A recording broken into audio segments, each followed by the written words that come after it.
Good day, everyone. So, I've got a really legendary author for you this time. How many of you are familiar with the name Edgar Allan Poe? Do I detect a certain glint in your eyes? Is this particular author somewhat known to you? I should hope so because Edgar Allan Poe is nothing short of a legend. He's credited with creating the original detective story, one of the first people to do so. He's also known among certain communities as Master of the Macabre. And one of my dear uncles refers to him as Master Macabre, which is a very catchy name, and that is something it's a sort of a private joke between the two of us. We keep saying, read any Master Macabre lately? So by this time, you must have figured out that Poe is one of my favorite authors, and you would not be wrong.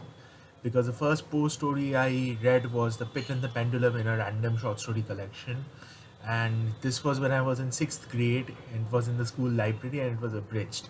So I sort of fell hook, line, and sinker right then and there. And it was as I grew up that I found that we had the complete Tales of Mystery and Imagination in an Australian edition, hardback, leather bound, which my mom picked up when she was in Sydney.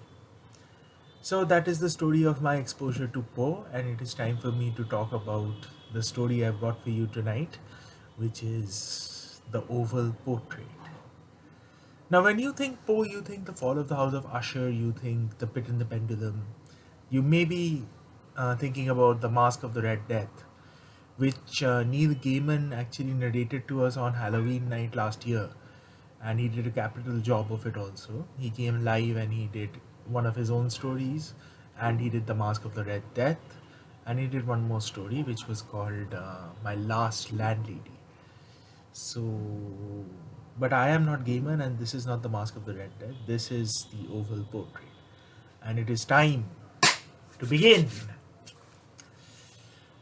Our story begins with the narrator uh, traveling in a carriage, wounded, and his valet refuses to let him sleep outside for the night.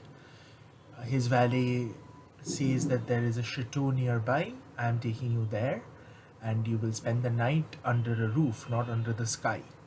So the master is too weak to argue, and the valet gets his way. And they put themselves up in one of the least ostentatiously furnished rooms of the chateau, and it is quite clear that this chateau is completely abandoned. So this is something that Poe seems to be using a lot, the abandoned chateau metaphor, and he uses it in The Fall of the House of Usher. In that case, also the chateau in question was in the middle of the woods, and it was a very lonely spot. So the atmosphere of this particular story is extremely gothic, and it's very creepy to begin with. That is signature Poe. All his stories are extremely creepy, so this one had me going from the very start. And so we come to the creepy chateau with the wounded man, and he sets himself up in a room that is not very ostentatiously furnished. And there's a small volume of paintings on the bedside table, and the only light is candles. And on the walls of this particular room, there are a number of portraits, some in square frames, some in rectangular frames, and there is a intercourse between shadows and the light. So it is nearing midnight. The valet has gone to sleep.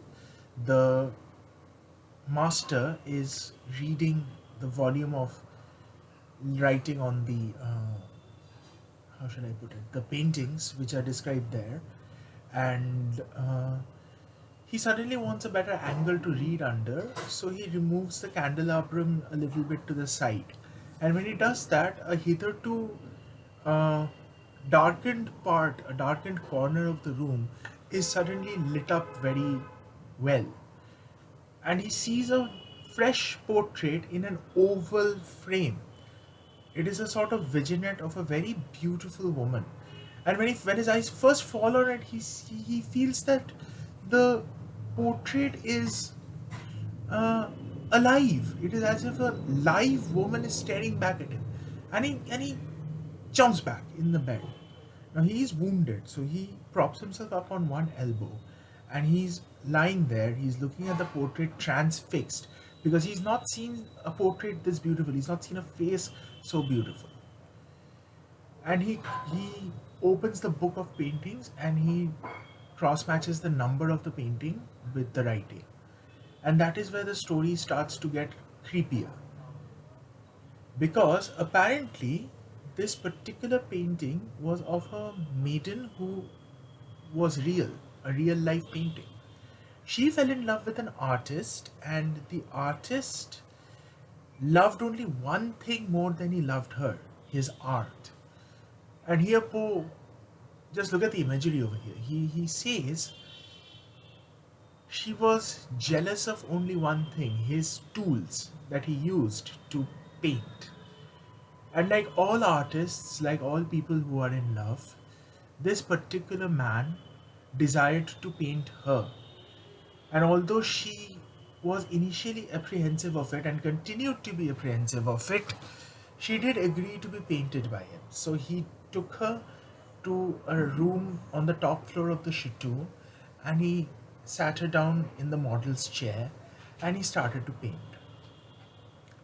And he was so passionate about his art, that he got lost in the act of creating the painting. He became wild, he became obsessed.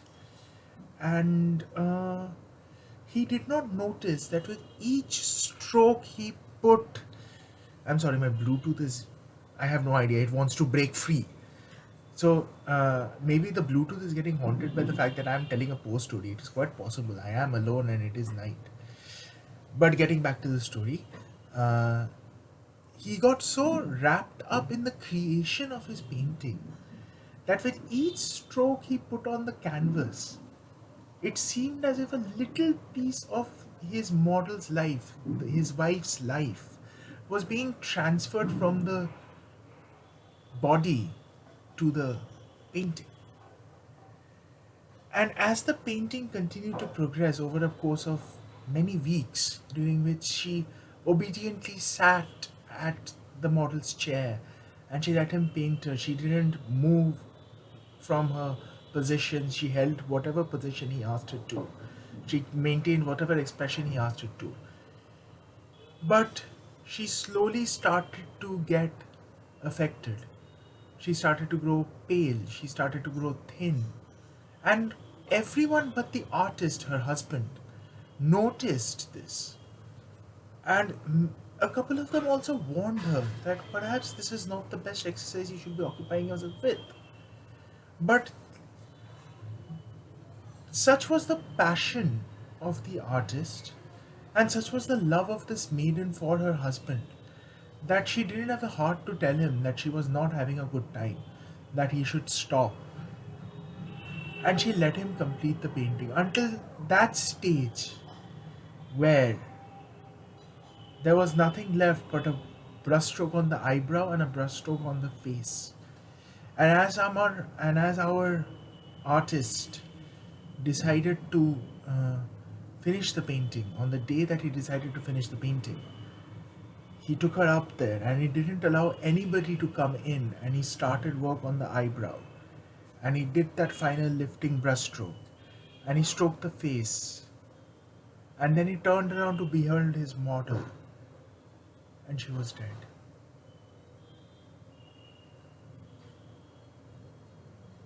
You didn't expect that, did you? Neither did I. Which is why I have to thank Srija Mitra, one of my friends who adores Poe and has been following the short stories I've been telling on this channel for a very long time. And we have a lot of discussions about different things. She's a very talented writer. She's currently working in editing and publication. So Srija adores Poe, and we've had a couple of discussions about Poe. And I had made a proposal to her that why don't you narrate a Poe story because it's Poe, something that you're very into. And she pointed one thing out to me which I didn't notice before, which is that Edgar Allan Poe is best suited, according to Srija, and I'm inclined to agree, he is best suited for narration by a male author in a male voice. And most of his protagonists are male. So she said, no, you are the one who's going to do it. But if you want an unusual Poe story, go for the go for the oval portrait. Read it and then come back to me. And I read it and I have just narrated it. And I am going to send a copy of this video to Srija with the prayer sent up to the superpower that she doesn't find too many faults in it. Hey Srija, if you are listening to this part of the video, uh, do forgive me for smiling so much, and I hope you enjoy it. So that was the oval portrait, Edgar Allan Poe, also known as Master Macabre, uh, credited with creating the detective story and credited with a lot of horrific nightmares from a lot of readers all over the world. And that is all I've got for you tonight. This was very short, I know, but I have a feeling that sometimes short things are the best things in the world. They leave you with the desire to know more. If you have any story suggestions, if you have any uh, comments about the content you're seeing over here, if you have any comments about the way I'm narrating, if you have any comments about what you would like to see me do, please let me know in the comments. This video will be shared also on my blog. And that was one of the major authors ticked off the bucket list that is being created for this show. I will be doing an Arthur Conan Doyle short story sometime within the next 2 weeks. I'm thinking of making it the Lord of Chateau Noir, and perhaps I will also be looking at one of his boxing stories. But no, I am not and never will I be doing a Sherlock Holmes. Because do not put me in the position of wanting to choose a favorite Sherlock Holmes. I cannot. And with that, I think I've talked a little too much on this one. Forgive me. I bid you farewell. This is the Bilge Master signing off. All the best to you. Have a nice time.